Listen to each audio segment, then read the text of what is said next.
The SNES is arguably the most timeless console ever. While we already highlighted a few Super Nintendo games that stand up over time better than most of us born in the 80s and 90s stand up out of our gaming chairs without half an hour of preparation, there are so many more games worth highlighting from the console for their timelessness. I'm Jimmy for Cultured Vultures, and these are even more SNES games that aged beautifully.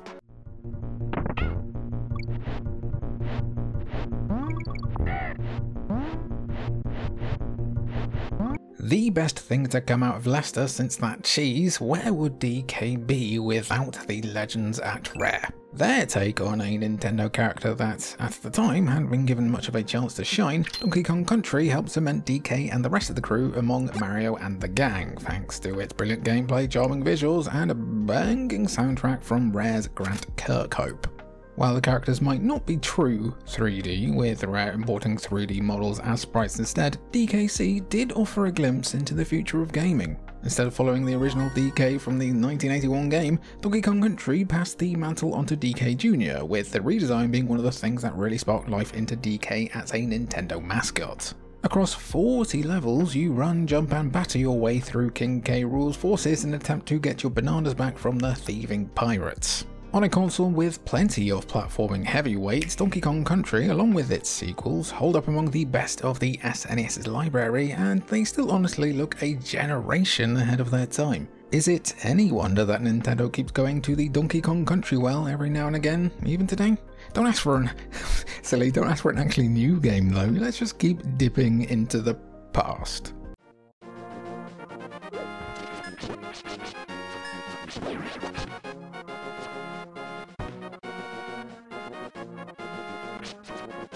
I hear you, okay, just because A Link to the Past wasn't mentioned in the first video, it doesn't mean it hasn't aged well, and that kinda goes without saying, hence why it was left off, but now I have to mention it to stop you shouting at me, please, I'm only very small. Widely considered to be among the greatest video games ever made, and rightly so. A Link to the Past arguably set the tone for the Zelda series going forward, marking the debut of elements that had become staples later on, like the Master Sword or the ability to swap between two different worlds. Chances are your favourite part of Zelda first appeared here. A prequel to the first two games in the Zelda series, A Link to the Past sees Link trying to rescue Zelda from Hyrule Castle, as would become tradition going forward. The catch here is there's an evil wizard trying to summon Ganon from the parallel Dark World, with Link travelling around Hyrule to find pendants to locate the Master Sword, the wizard's only weakness. Not that you need it, but if you want proof of how well the gameplay is aged here, it was ported to the Game Boy Advance as part of 4 Swords, but you could very easily pick up your SNES cart of this today, go to blowing it, remember it's apparently bad for it, but then blowing it anyway and get playing one of the greatest games of all time without skipping a beat. It still packs quite the punch.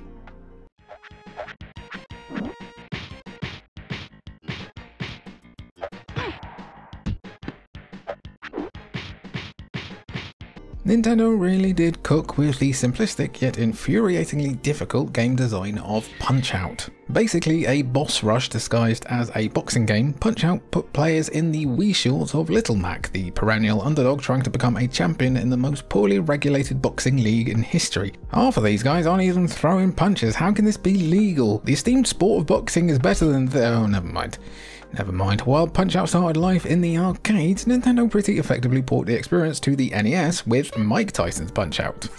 The NES version of Punch-Out! Proved that the arcade experience and gameplay could be ported over to home consoles, but they knocked it out of the park with the SNES sequel. Graphically, this is a real looker, as the bright cartoony visuals represent a leaps and bounds improvement over the original game, while the simple controls and gameplay loop of memorizing the boss's patterns is as timeless as it ever was. Unfortunately, it'd take Nintendo 15 years to make a new Punch-Out! After the SNES game with the pretty overlooked Wii version, and it's been 16 years since then. We did get ARMS though, which is maybe Punch-Out! Adjacent if you squint a bit and ignore the fact that it's entirely different. Maybe we'll see Punch-Out! Return for the Switch 2 alongside F-Zero, and then maybe a flying pig will do my taxes.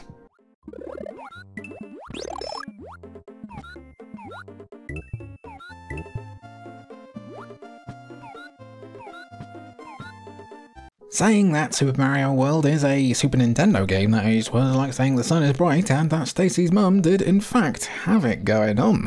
We've waited for so long to get around to including it, but Super Mario World took an already popular mascot for Nintendo and catapulted him into the stratosphere, creating a platformer that many 2D games of today simply cannot get out of the shadows of. From the music, the graphics, the core gameplay, and the sheer amount of secrets to be found, Super Mario World felt like the next evolution of the Mario Bros formula.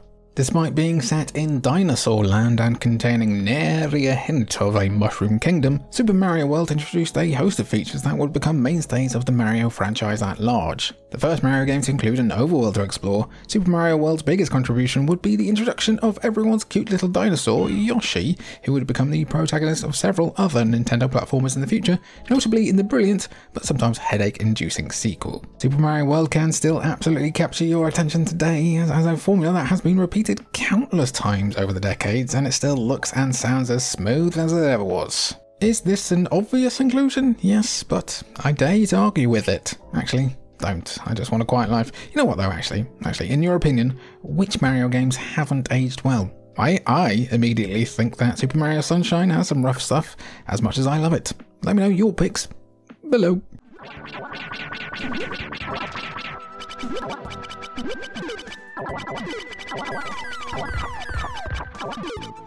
Top-down shooters on the Super Nintendo were pretty common, but few had the style and overall mythology that Pocky and Rocky had backing it. A sequel to the arcade game Kiki Kai Kai, Pocky and Rocky follows the titular Shinto shrine Maiden and her Tanuki friend as they try to rescue a rampaging horde of goblins who have been corrupted by evil forces. Despite being a game made in Japan and based almost exclusively on Japanese mythology, Pocky and Rocky has you get in touch with your inner Frank Reynolds, though sadly with a severe lack of eggs to get you through its trying times. Unlike other co-op shooters on the Super Nintendo, like Contra and Smash TV, Pocky and Rocky actually makes both characters distinguishable in terms of abilities. Both Pocky and also Rocky are capable of the same long-range, short-range, and bomb attacks, along with a slide to escape danger, but the attacks themselves, their effectiveness and range are different across both. Throw in some amazing graphics, imaginative enemies and bosses, and some luscious backgrounds, and it's no wonder that Pocky and Rocky is still beloved to this day, along with its also pretty great sequel. Don't beloved these prices though. The retro market really is in fantasy land sometimes, eh?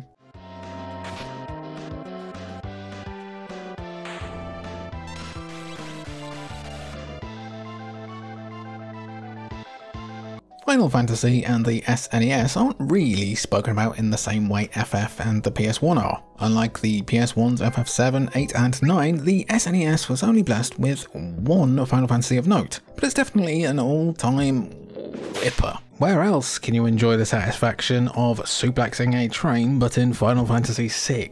It's funny that Sabin can suplex dragons and most of the other bosses in Final Fantasy VI, but somehow doing a curt angle on a train full of ghosts is unrealistic. I mean, has anyone even tried to give a crippler crossface to a locomotive before? Taking a break from other Final Fantasy settings by opting for a more steampunk-influenced aesthetic, Final Fantasy VI follows a ragtag group of rebels trying to defeat an empire intent on enslaving a race known as the Espers. While I won't spoil anything for people who haven't played it, Final Fantasy VI is beloved among the fans of Final Fantasy and the RPG community at large for offering one of the best mid-game twists in history. The soundtrack is also phenomenal, but it's a Final Fantasy game. Of course the soundtrack is great, while the characters are all pretty likeable without a dud among them. And maybe if Kefka had a badass entrance song like Sephiroth, he would be known as the best Final Fantasy villain ever instead.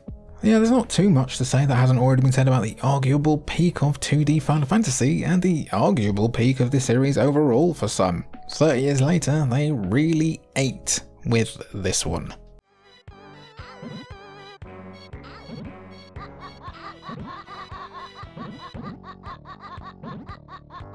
You want an eye-catching name for a video game? Try Zombies Ate My Neighbors on for size. Yeah, it's not quite an airport for aliens currently run by dogs, but it's still one of the most genius video game names ever, and the game is pretty good too. A top-down shooter, Zombies Ate My Neighbors oozes B-movie charm, as you control teenagers trying to deal with a horror movie monster uprising in their sleepy little slice of suburbia. Turns out the mad scientist Dr. Tongue has created a bunch of monsters and unleashed them upon the surrounding suburbs, leaving it to Zeke and Julie to save everyone from Tongue's evil plans. Remember kids, creating a zombie army is totally not tubular. The game boasts a staggering 48 levels, not including some optional bonus levels thrown in for good measure, with the objective being to rescue at least one helpless neighbour per level before the legions of zombies, werewolves, vampires, mermaids, aliens, weird blob monsters, squid men, pod people, and other crazy critters that are running amok. Gobble them up. Still, none of them are as terrifying as the giant demonic baby that's waiting for you as a boss fight in level 8, Titanic Toddler. Someone must have taken his iPad away. Well, it's got a pretty tough learning curve for modern times, and you're really just gonna suffer if you play it solo instead of in co-op. Zombies Ate My Neighbors is one of the most timeless pick up and play games ever, and you should be under no illusion as to how well it plays today.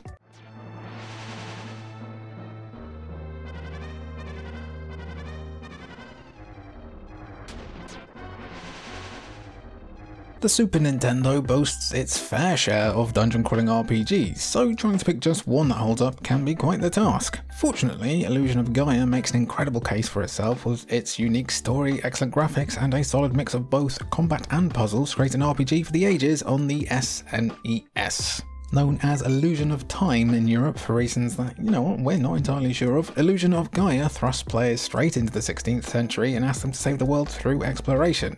It is the age of discovery after all. Playing as Will, an amnesiac who meets the spirit Gaia who puts him on his fateful quest, you're given the ability to transform into different warrior forms, and that's pretty sick. Will's adventure sees him making friends while exploring lots of iconic landmarks across the globe, trying to solve a puzzle that'll prevent a comet from causing a global disaster. With varied combat, excellent graphics, and a globe-trotting story, Gaia is every bit as fun now as it was back in the 90s, though just like Terranigma that followed it, it's still a game that it feels not quite enough people have taken a bite out of.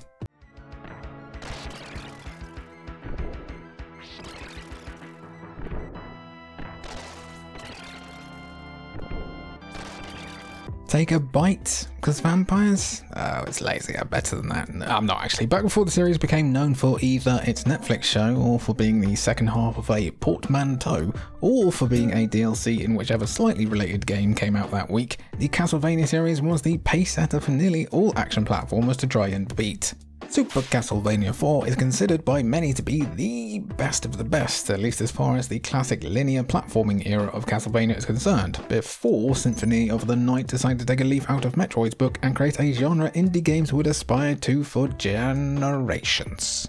If you want the greatest action platformer ever made, Super Castlevania 4 is a pretty safe bet. Like all good Castlevania games, SC4 sees a Belmont, Simon for this one, booting down the doors of Dracula's castle to have a big old scrap. Players maneuver through several levels using a variety of weapons, including the iconic whip, laying waste to the undead hordes by the dozen. The incredibly fun action is smooth as margarine, even on the SNES when played today, while Konami made sure to make great use of the SNES's Mode 7 capabilities to create some of the most stunning backgrounds on the entire console.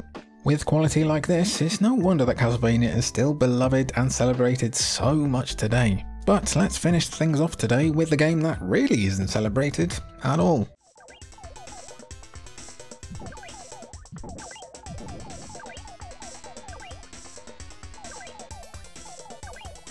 Anyone who's been watching videos about the Super Nintendo for long enough will know that Japan kept some of the best games for themselves, the selfish gits. One game that some might not have heard but absolutely holds up for scrutiny is...